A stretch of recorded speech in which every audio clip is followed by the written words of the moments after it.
This is your language of desires.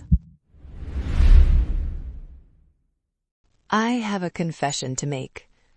Last February 11th, 2026, we had a meet and greet with a bull from around our area. Before that day, okay naman yung usapan namin. Nagkaroon na sila ng good conversations ni hubby even before meeting him.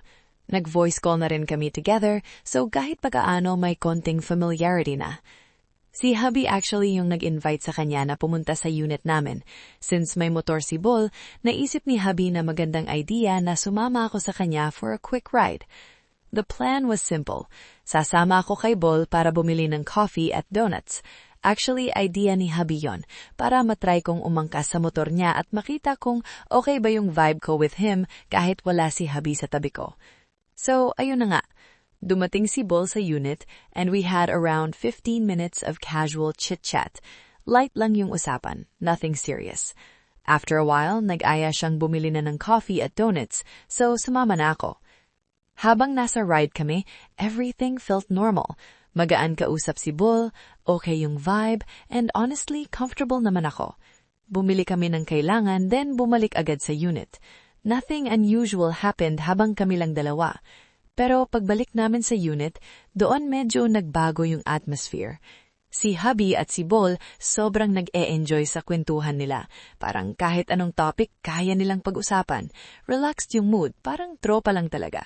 Then suddenly, naramdaman ko yung kamay ni Bol. Hinaplos niya yung leeg ko pababa sa braso ko. Aaminin ko, nagulat ako pero at the same time, it felt comforting. Nagpatuloy siya sa paghaplos sa braso ko. Hindi ako agad nag-react kasi sa isip ko, parang harmless naman. After all, braso lang naman yon. But then, hinawakan niya yung kamay ko at dinala niya papunta sa harap niya para iparamdam na na-e-excite siya.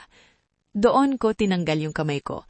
I even gave him a hint na tanungin muna si hubby bago siya gumawa ng kahit ano.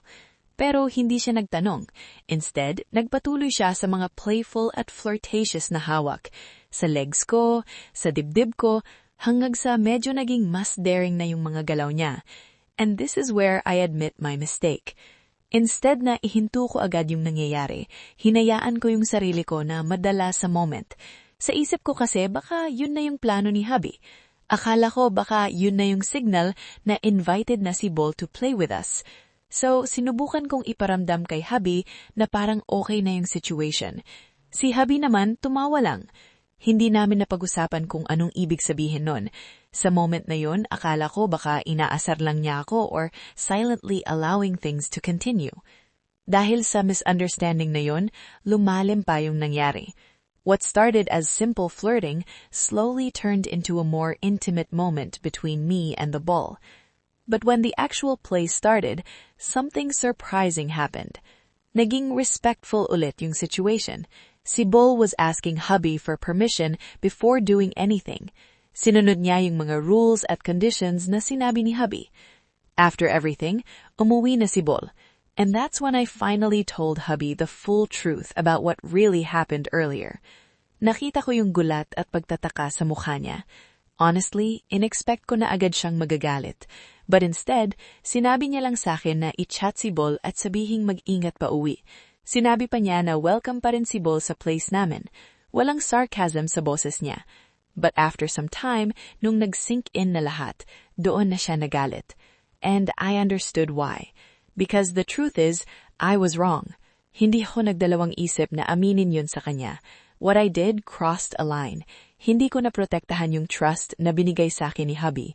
And hanggang ngayon, pinagsisisihan ko pa rin yun. Nagpadala ako sa tukso. Hubby trusted me enough for us to enter this kind of lifestyle together. Pero sa moment na yun, hindi ko naalagaan yung tiwala na yun. The truth is, magulo talaga minsan yung community na pinapasok natin.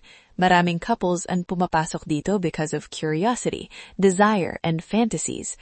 Pero kahit ganon, hindi dapat nawawala yung respeto. Especially for us wives who are part of it.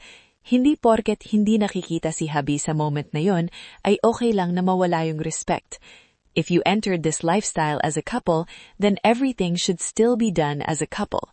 With understanding, with communication, and with respect. I feel guilty for what happened, and I'm truly sorry for my hubby. But this experience became a lesson for me. A painful lesson, but an important one. And I will do my best to make sure it will never happen again. You can judge me all you want. I know some people will. But I'm sharing this because honesty matters. Even in this kind of lifestyle, there should never be secrets between partners. If you're already giving each other the freedom to explore fantasies, then the least you can give each other is honesty and respect. Because in the end, those things should become the foundation that strengthens your relationship, not the reason that destroys it. This is Ina, and this is your Language of Desires. Tonight, may narinig ka na naman na kwento. Isang kwento ng curiosity, ng temptation, at ng mga lihim na gusto nating tuklasin. Minsan, hindi mo kailangang pigilan ang desire mo. Kailangan mo lang maintindihan kung ano talaga ang sinasabi nito. Kasi sa bawat tingin, bawat hawak, bawat sandaling nagpakainit ng damdamin, May wika na hindi sinasabi ng salita pero ramdam ng katawan. at kung nagustuhan mo ang kwentong to, don't forget to like Share at subscribe. at i-follow mo na rin ang page namin para sa mas marami pang kwento na magpapakilig. At magpapainit ng imahinasyon mo. This is your Language of Desires.